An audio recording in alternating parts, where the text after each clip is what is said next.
안녕하세요. 오늘 일요일인데 어떻게들 잘 지내고 계신가 모르겠네요. 오늘 제가 두 차례에 걸쳐서 베트남 여자에 대해서 좀 다룬 것이 있습니다. 근데 결혼을 하고 싶어 하는 분들이 좀 있어요. 그런 분들이 좀 예민하게 이제 질의응답을 좀 하는 경우가 있는데, 그렇습니다.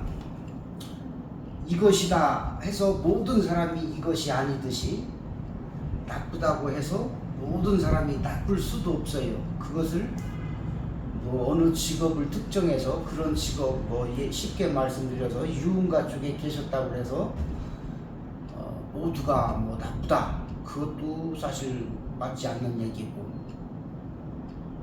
회사원들은 모두가 좋다, 또 그것도 아닙니다. 무슨 말인지 이해하셨죠? 회사를 다니면서도 뭐 바람직하지 않은 그거를 어떻게 얘기해야 되나, 도덕적이라고 해야 되나, 미풍양속, 그렇고 도덕적으로 하여튼 직업에 따라서 사람이 좋고 나쁜 거 그거 있을 수 없는 얘기입니다. 확률이 조금 높지 않느냐, 그 의미로 말씀을 드렸던 건데, 제가 오늘 좀 이거 저 창고에서 꺼내가지고 씻었는데 이게 빌라 안 먹었네요. 결혼을 하러 오시는 분들이 실상이 그렇습니다. 이제 누군가한테 지인한테 소개를 받아서 오시게 되면 좀 편해요. 일사천리로 신부에 대한 검증도 그 현지에 있는 분이 미리 맞춘 상태이기 때문에 결혼하기가 참 편한데, 지인이 없는 분들이 왔을 때 이제 결혼 중개 업체를 통해서 이제 결혼을 진행하잖아요. 거기에 대해서 무조건 다 나쁘게 결과가 이루어지는 건 아닙니다. 좋게 잘 만나는 사람도 있는데, 잘못 만나는 사람들은, 그러니까 결혼 생활이 파탄이 예정된 수순을 밟아간다, 저는 그렇게 생각을 해요. 왜 그러냐면은 처음에 묵과하는 것이 있는데, 처음에 결혼 정보업체에서 처음에 그렇게 합니다. 프로필 사진을 보내줘요. 근데 거기에는 뽀샵 처리 들어가고 화장 진하게 했고, 화장을 안 했어도 뽀샵으로 보정 같은 걸 합니다. 그래서 현지에 와서 보면은 몰라볼 수도 있지만 설령 알아도 모르는 척 하고 싶은 마음이 생길 거예요. 왜? 기대했던 것보다 한참 못 미치기 때문에. 그래서 사실 실질적으로 사람이 위무를 제가 첫째로 꼽았는데, 이것이 왜 그러냐, 어떤 분이 저한테 개인 메시지로 그게 왔어요. 제가 이런 분들하고 결혼하지 마라, 심사숙고해라 그랬더니 그러려고 갔는데 하지 말라니 저한테 그런 좀 기분이, 그걸 듣고 살짝 제가 어떤 의미일까 좀 깊이 이래저래 생각을 좀 해보고 이거를 오늘 만들기 시작했는데, 위무 좋습니다. 나는 무조건 예쁘면 돼. 나는 예쁜 사람하고 결혼하려고 왔지. 예쁘지 않으면 말도 섞기 싫고 나는 여기에서 결혼할 수 없어 하고서 이제 돌아가는 분들도 꽤 많아요.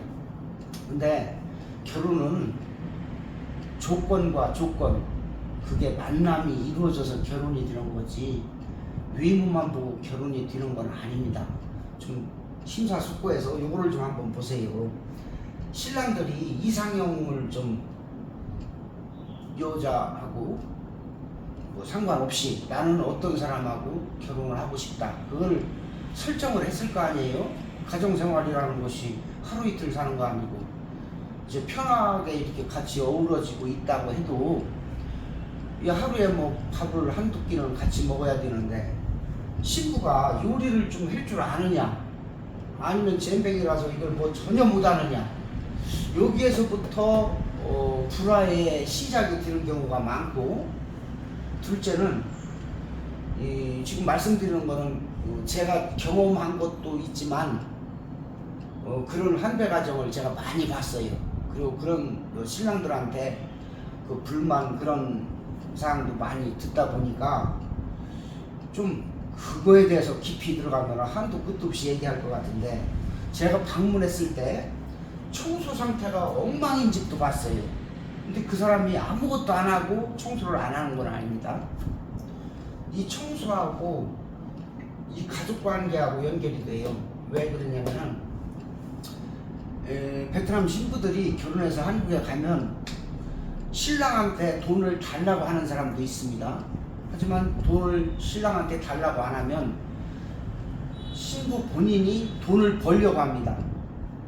그러면은 뭐 가장 많이 하는 게 직장, 식당을 간다든지 회사를 가겠죠. 그러면 근무 시간이 많으니까 피곤해서 이런 걸 좀 등한시하게 되죠. 식사? 뭐 한국 사람끼리 결혼했어도 밥 못 얻어먹고 사는 사람 많죠. 뭐 거기에 회의감도 들 테고, 그래서 나는 결혼을 하게 되면 와이프랑 같이 오순도순 식사를 하고 싶다. 그 집에서 직접 만들어서 그런 목표를 정해서 그거를 이루고자 한다면 반드시 신부를 만났을 때 이걸 물어봐야 됩니다. 요리할 줄 아는 게 있느냐? 베트남에서 요리를 무엇을 해봤느냐? 한국에 가서 한국 요리를 배울 의향이 있느냐? 이걸 반드시 봐야 되고, 청소 상태라든지 이 요리를 처갓집이 될 그 집을 사전에 방문을 해서 확인을 해야 됩니다. 집 정리 상태라든지 가족관계 뭐 이것저것 따지겠지만 청소 상태라든지 갔을 때 이제 식사를 대접할 거 아니에요. 그러면 이런 거를 그래도 신부감이 이런 거를 본인이 자발적으로 하는 사람인지, 그냥 앉아서 있고 엄마 뭐 친척이 와서 이렇게 하는지, 그런 걸 좀 볼 필요도 있고. 이게 하루아침에 되는 거 아니에요. 습관이. 신부들 나이도 뭐 20, 30대가 된다고 하면은 그때 배워서 하기는 여간 힘든 게 아닐 거예요. 어려서부터 이런 건 습관적으로 청소를 하고 밥을 하고 이런 거는 습관에 아주 몸이 배어 있어야 되는 거지, 상황이지. 이거를 뒤늦게 뭐 한다 이거는 하루 이틀이지.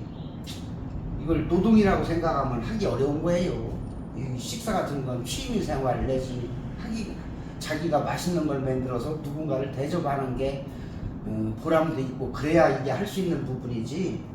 그렇기 때문에 결혼 조건에서 미모 중요해요. 이 뭐 미모, 뭐 가수 김종환이 같은 경우는 뭐 하루를 살아도 뭐 그 길을 택하고 싶다 뭐 그딴 거 있잖아요. 나는 얼굴 이쁘면 돼. 난 다른 거 필요 없어. 얼굴 먹고 살 거야. 뜯어먹고 살 거야. 좋습니다. 그러면은 위모를 따졌으면은 다른 거에서 좀 배려를 많이 해야 돼요. 밥 못해도 돼. 청소 내가 하면 돼. 이런 거를 어떤 거를 우선시 할 거냐 이거를 보는 거죠. 자, 이제 정리를 좀 해야 되겠네요. 나이를 왜 적었느냐? 신랑 본인의 나이가 중요합니다. 뭐 신랑이 뭐 20대도 결혼을 하더라고요. 한국 사람들 20대, 30대, 40대 초반이라면 초혼의 여자를 만날 수 있어요. 당연히. 하지만 신랑이 50이 넘었어. 40 후반은 뭐 이쪽으로 갈지 저쪽으로 갈지 이제 그 신랑의 재력이라든지 이 위모에 따라서 이제 베트남 뭐 초혼을 결혼할 수도 있고 어려울 수도 있습니다. 자, 그러면 신랑 나이가 적다. 그러면 초혼이 가능해. 신랑 나이가 50이 넘었다.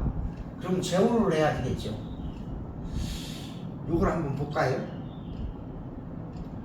요즘 흔치 않게 보이는 것이 초혼을 하는 사람이 30이 넘은 사람도 제가 곧잘 많이 봤습니다. 베트남에도 이제 뭐 조혼 문화보다는 학벌 있고 자기가 이제 직장이 괜찮고 하면은 30 중반인데도 처녀들이 있더라고요. 근데 그런 사람들이 눈높이가 있지. 아무하고나 결혼하지 않습니다. 그 사람들은 눈높이가 상당하기 때문에 신랑 본인이 그 레벨에 맞출 수 있는지 뭐 내가 아무리 마음에 든들 여자가 나를 선택을 안 하면 안 되는 거잖아요. 그러니까 제가 이렇게 봤을 때 여기에 좀 꼽살이 하나 꼈죠. 미혼모. 제가 이거를 왜 썼느냐면은 초은 재혼이면 됐지 미혼모가 왜 있어? 여기에 피부에 아픔이 있어요. 이 위모하고 미혼모가 연관이 있습니다. 요거는 아주 밀접합니다. 똑같아 이거. 예쁜데 미혼모가 많아요. 결혼을 안 했고 애기만 키우는 애들이 있어요. 예뻐요. 그러면은 한국에서 신랑이 왔는데 초은 여기에 내가 신랑 본인이 나이가 많아서 여기에 해당 사항이 없다 할 때는 나이가 뭐 20 초반, 중반, 30 가리지 않고 미혼모들이 많습니다. 저는 요거를 추천드리는 겁니다. 이거를. 신랑 나이가 좀 있고 내가 재력이 상당한 것도 아니고 신랑 본인이 위모가 그렇다고 뭐 이 나라에서는 뭐 대자이라고 해요. 우리가 알기로는 핸섬이라고 얘기했죠. 멋지다 뭐 그런 그 정도 수준이 안 된다 치면 이 미혼모를 만나는 거를 제가 추천을 드리는 거예요. 그러니까 자녀가 2명은 버겁다. 1명 있는 여자를 만나서 선도 보고 한번 사귀어보고 싶다. 제가 얼마든지 해드릴 수 있습니다. 제가 많은 미혼모들을 알고 있습니다. 뭐 제가 뭐 불량하게 여자 뭐 무슨 편력이 있어서 만나는 게 아니라 제가 처음에 와서 한 일이 이곳에 와서 이제 결혼 소개도 했고 했지만 식당도 한 4년 5년 했고 또 제가 유학생 보내는 일을 했어요. 그리고 또 지금은 아예 노골적으로 한국 남자와 베트남 여자를 소개한다. 그래서 제가 어필을 좀 많이 합니다. 다니면서 사람들한테. 그래서 저한테 좋은 남자 있으면 소개해 주세요. 뭐 초혼, 처녀도 있고 재혼도 있고 미혼모도 있고 그렇습니다. 그리고 또 제가 화장품 판매를 하는 바람에 완전 적잖한 그 일이 그 화장품 판매였는데 사람은 나이를 아무리 먹어도 끝없이 시행착오를 겪는 것 같아요. 제가 좀 싼 화장품을 가지고 와서 스파라고 이제 여자 이 베트남에는 여자 미용 쪽 직업군들이 상당히 다양하게 많습니다. 뭐 미용실도 종류가 한 뭐 4-5가지 이렇게 나뉘거든요. 뭐 이게 네일 아트, 뭐 머리만 감겨주는데, 그리고 까똑이라고 해서 머리까지 깎아주는데, 그리고 파마 해주는데 염색, 그리고 이제 얼굴만 스파라고 해서 뭐 마사지도 해주고, 이거 미용 그 뭐요 무슨 팩 같은 거 붙이고, 하여튼 피부 관리 뭐 보톡스도 놔주고 문신도 해주고 뭐 이런 거 하는 게 좀 미용 쪽에서는 고급 직군이거든요. 그 사람들이 좀 돈을 많이 버는데, 그래서 제가 그 사람들한테 화장품을 위탁 판매를 하고자 한 4-50군데를 돌아다녔어요. 그러다 보니 많은 뭐 이런 여성들을 접할 기회가 있었고, 오빠 동생 하면서 지금도 친하게 지내는 사람들이 상당히 많이 있습니다. 그런 사람한테 제가 소개를 받을 수도 있고, 또 그러니까 이게 막 말이 정리가 안 되네. 이걸 이렇게 해서도 정리가 안 돼. 에이, 이거 참 큰일일세. 이 미혼모가 제가 저 나이 많은 신랑들이 요걸 타켓으로 해서 좀 해볼 필요가 있습니다. 신랑들이 뭐 초혼이라면은 조금 주저함이 있겠죠. 하지만 뭐 한국에서 결혼도 한 번 했고, 아니면 나는 초혼이지만 원체 나이가 많다, 50도 넘었다, 그러면 괜찮습니다. 제가 사는 모습을 많이 봤고 한국 신랑들이 결혼하는 것도 가서 보고 했는데, 딸내미 하나 있는 미혼모 만나서 신랑이 예를 들어서 그 딸한테 잘해주잖아요. 그 무난하게 가던데 진짜로 제가 많이 봤습니다 이걸. 그래서 뭐 나이가 많으신 분이 뭐 아기를 또 낳는다는 그게 없으면 좀 어떻게 보면 불이웃 아니에요 미혼모가?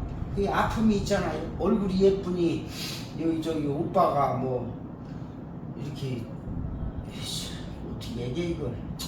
그렇게 뭐 사탕 사줄게 아이스크림 사줄게 해가지고 멋모르고 따라갔다가니 이렇게 애기가 하나 생긴 거 아니에요 이거. 그러니 어려서 이 실수를 했기 때문에 그 저 뭐야 반성문도 겁나게 많이 썼을 것이고 내가 왜 그랬을까 그 인구의 세월 동안 후회를 겁나게 했을 거란 말이에요. 이거 사람이 무엇인가 이거 뭐 별의별 생각 다 했던 얘들이 있을 텐데 좀 성격적으로 성숙하지 않았을까 생각을. 이렇게 애기를 하나 키우면은 사람은 철이 들 때도 있어요. 철부지도. 근데 뭐 다 그런 건 아니고 뭐 애기 키워도 철이 안 드는 사람도 있고.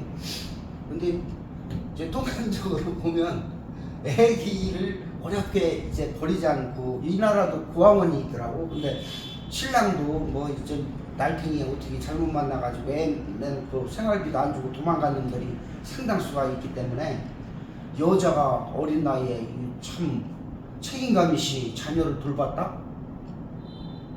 노후에 남편을 안 버릴 가능성이 아주 높습니다. 그래서 제가 추천드리는 이유가 그 하나가 더 추가됐고요.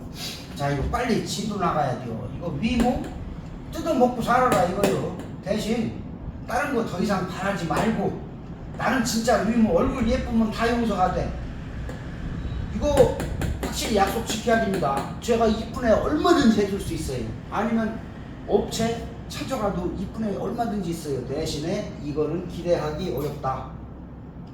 그걸 알고 해야 된다는 얘기죠. 또 한 가지 신랑이 결혼을 하는데 내 살림살이가 여유가 없고 뭐 보아하니 그만 내가 뭐 월등히 예쁜 여자를 내가 신부로 맞이한 것도 아니고 내가 처갓집에 왜 많은 돈을 줘야 되는데 이렇게 따질 분도 있어요.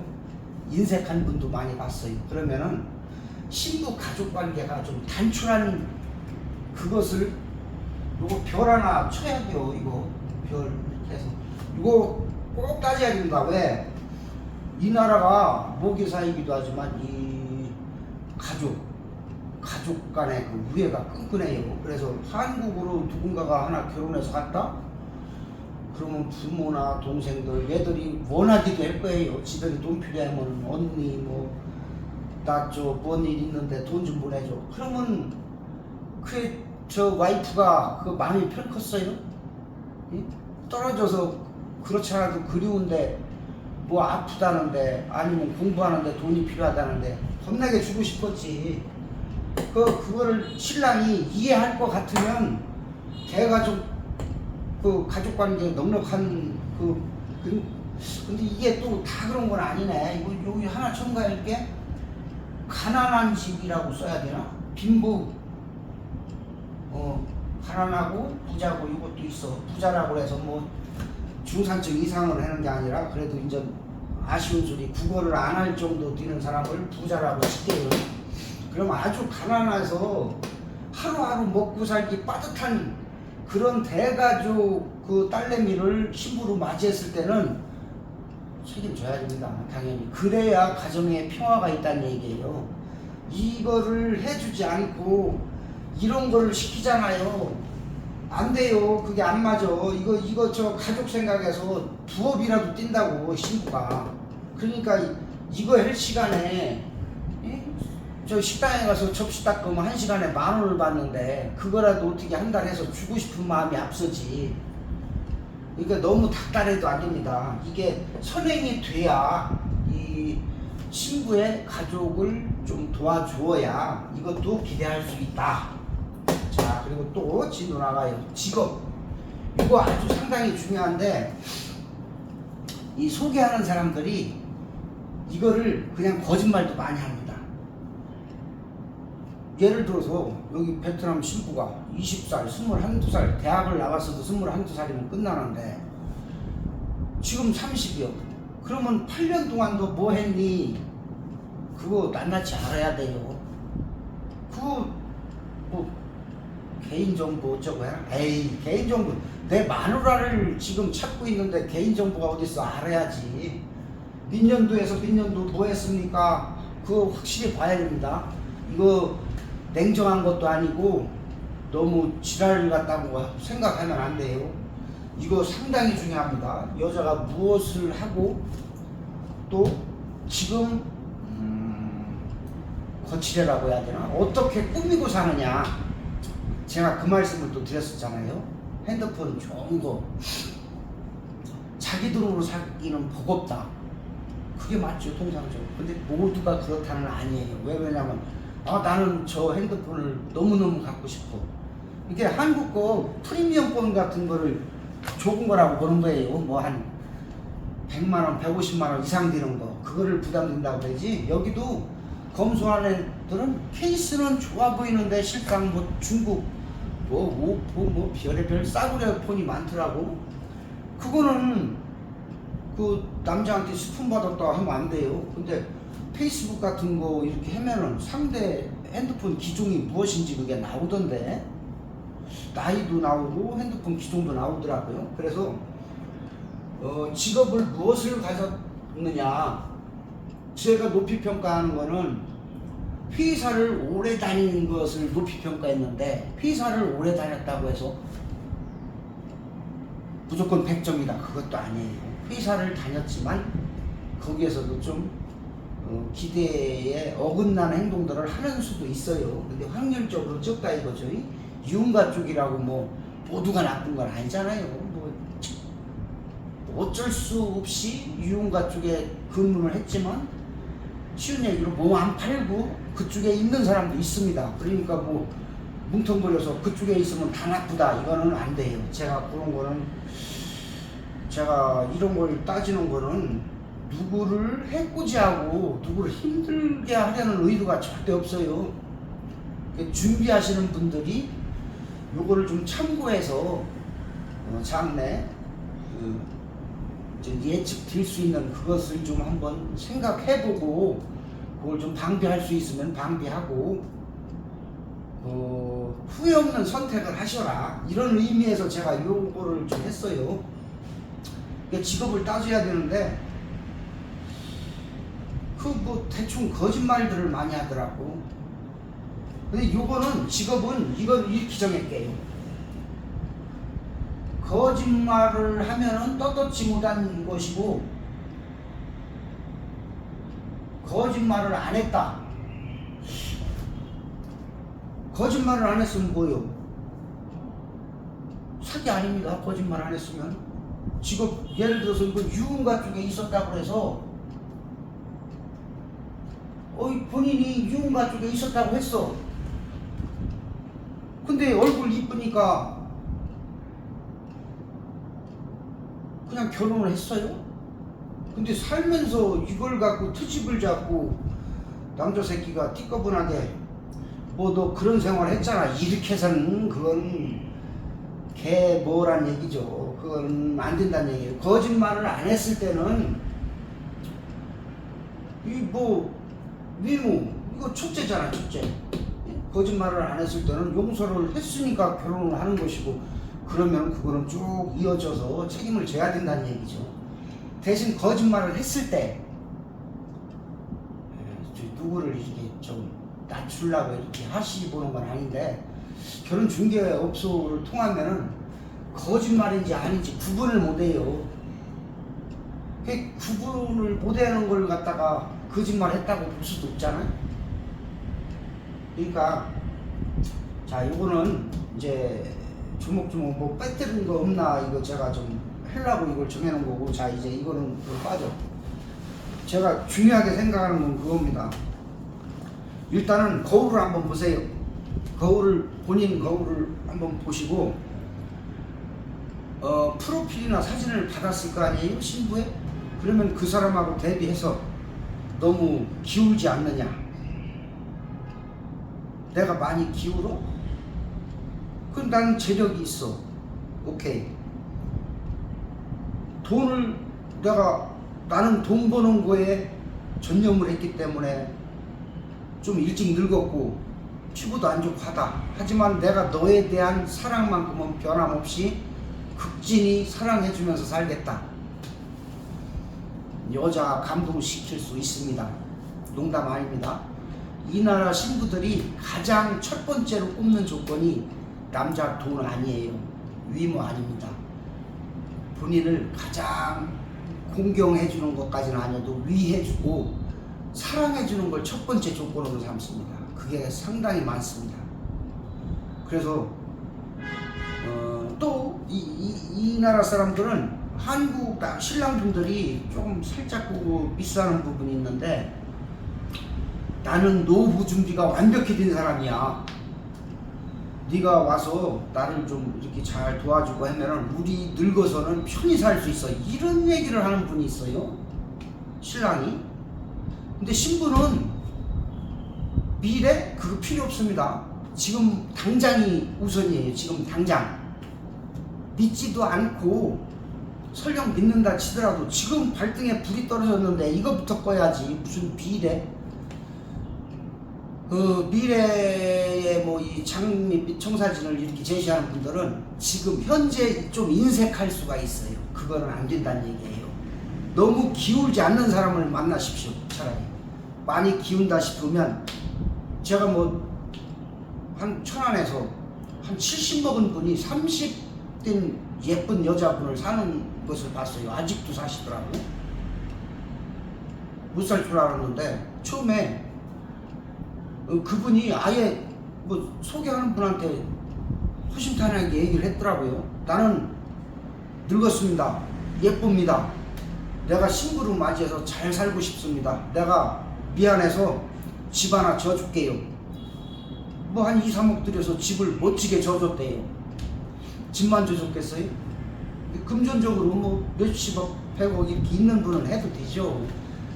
뭐 돈이 뭐 세상을 뭐 가질 수 있어도 뭐 나이 먹은 사람이 여자 갖기는 그거보다 어렵다고 했던데, 미인을 이렇게 취하기는 어렵고, 여자 마음이 그렇게 쉬운 듯 해도 진정하게 남편한테 이렇게 사랑을 주기가 쉽지 않은 것 같아요. 어떤 때는 그래서 사람들이 많이 그 동물들을 의지하는 경우도 있는 것 같은데, 동물들은 배신 안 하거든. 근데 사람은 배신을 동물 대비해서 좀 더 해놓은 것 같아. 아이 오늘 말 이상하게 간다. 이거 그럼 뭐 결론이 동물이요? 그건 아니고. 정리를 해야 되는데, 예쁜 거 선호해도 됩니다. 대신에 거울을 보시고 내가 돈을 잊고 늙었어. 그럼 여자한테 먼저 해주십시오. 소개하는 사람한테 그걸 제시하십시오. 내가 뭘 해줄 테니 나하고 맞선 볼 의향이 있느냐, 부모님께 인사드리러 갈 수 있느냐. 됩니다. 힘내십시오. 자, 그러면 내가 돈도 뭐 개털은 아니어도 뭐 그렇게 넉넉하지도 못하고, 내가 위모 뭐 별거 아니고 나이도 많고, 그럼 어떻게 해야 되나? 비책을 알려 드릴게요. 서두르지 마세요. 쥐뿔도 없는 사람이, 위형도 갖춰지지 않은 사람이 서두르면 안 됩니다. 제가 장담하건대 여기 넉넉하게 2, 3개월, 뭐 시간이 더 가능하다면 6개월 정도 내가 가서 기필코 내가 좀 부족하지만 좋은 신부를 내가 데리고서 한국에 가겠다. 오십시오. 제가 흡족하게 도와드릴 수 있습니다. 부모를 먼저 사귀는 겁니다. 부모를 친하게 사귈 수 있어요. 이 나라 부모. 그 가족하고 친밀하게 지나면서 그 집 딸내미 나옵니다. 부모들하고 친해지면은 한국 사람이 어이구 괜찮네, 가진 거 없네, 알아요. 하지만 비장현무기 같지 않습니까? 신부들이 가장 좋아하는 거 한국 국적이 있습니다. 힘내시고 결혼을 목적으로 하신다면, 저는 영리 목적으로 하지 않습니다. 연락 주십시오. 다음에는 이제 애인에 대해서 다루겠습니다. 애인도 충분합니다. 고맙습니다.